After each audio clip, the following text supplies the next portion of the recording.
Thank you, Mr. Chairman, for holding this important hearing today, and thank you to Secretary Mayorkas for appearing in front of the committee. It's refreshing to finally have you testify in person after the COVID time. Before I start, I would like to echo the sentiments of my colleague, Mr. Thompson, and take a minute to recognize the Texas National Guardsman, Bishop Evans, who tragically lost his life trying to save migrants who were drowning on the southern border last week. It has been reported that the two people he tried to save were in fact drug traffickers.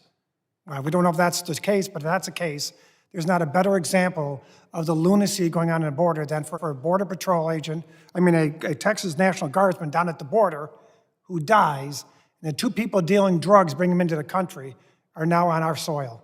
Something is terribly wrong.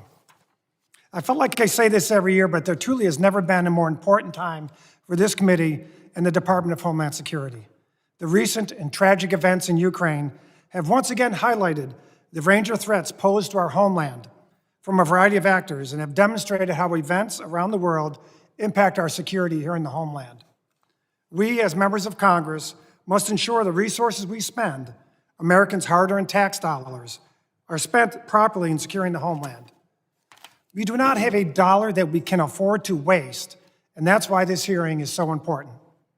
Before this hearing, I looked at my opening statement from last year. Unfortunately, many of the critical issues we were facing a year ago are just as acute, if not worse, today. And sadly, some of them are much, much worse. This means that we must redouble our efforts in these key areas, such as border security, cybersecurity, transportation security, and disaster preparedness.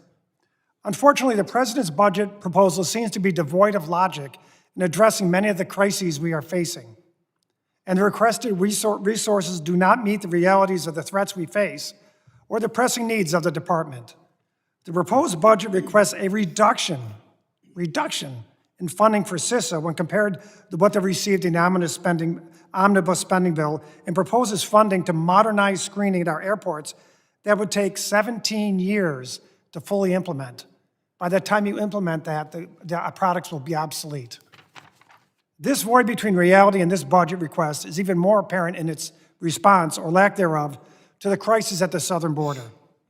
March marked a 13th straight month of over 150,000 encounters, a trend never before recorded. Cumulatively, Customs and Border Protection has had more than 2 million encounters at the southern border since President Biden took office, and already over 1 million encounters 6 months into this year. More than 15 months into this administration, there are some unadulterable and truly troubling facts.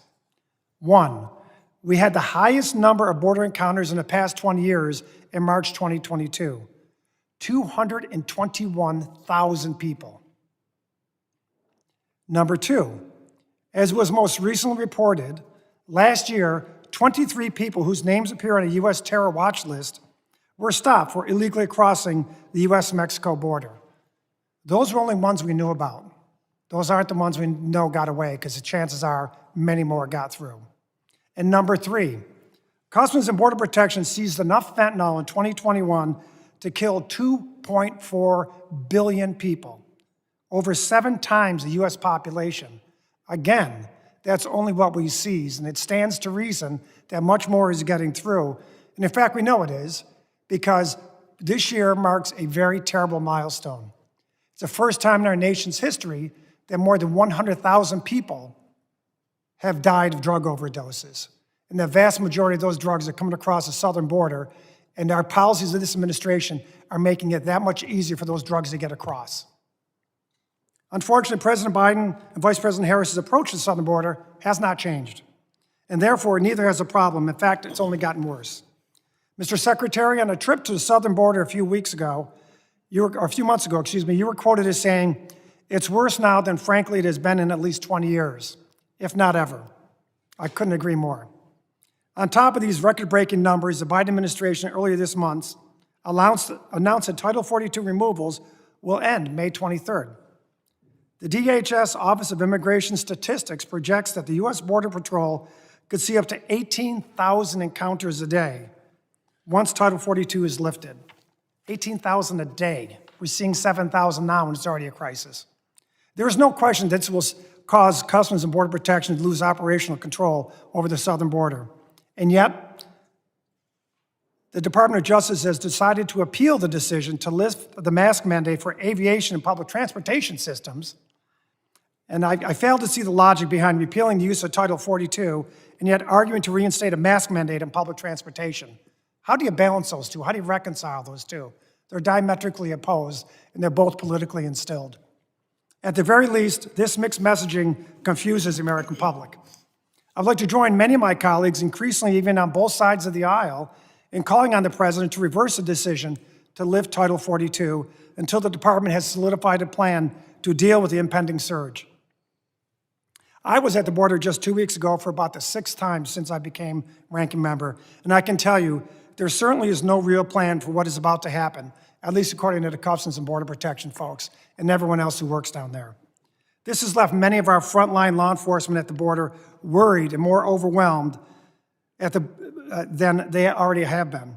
They, along with many state and local law enforcement officers along the border, feel completely abandoned by this administration and this department. Mental health issues with our Customs and Border Protection folks are at an all-time high. In fact, another Customs and Border Protection agent took his life Sunday. That's the reality of what we're dealing with. The stress that they're dealing with is unconscionable. What we're going through now is a self-inflicted disaster, but there are simple steps that the Department of Homeland Security and this administration can take now to deal with the crisis at the border. Protect Title 42. Effectively reinstate the Remain in Mexico policy and stop fighting it tooth and nail. Use already appropriated funding to continue building the border wall. And then pull factors that you have created that are making migrants from all over the world, not just the Northern Triangle, not just Mexico. In fact, 70% from people outside that area are coming to this country now. That's a pull factor that this administration has created. Homeland Security Republicans have multiple bills that have not been marked up by this committee that we believe are common sense solutions and can help. I have a bill, the Border Security for America Act, and several of my other colleagues, including Representatives Meyer, Guest, and Higgins, have introduced bills that provide relief for the situation at the border. Mr. Chairman, I want to thank you again for holding this hearing today. I very much appreciate it. Mr. Secretary, I thank you for appearing before us today.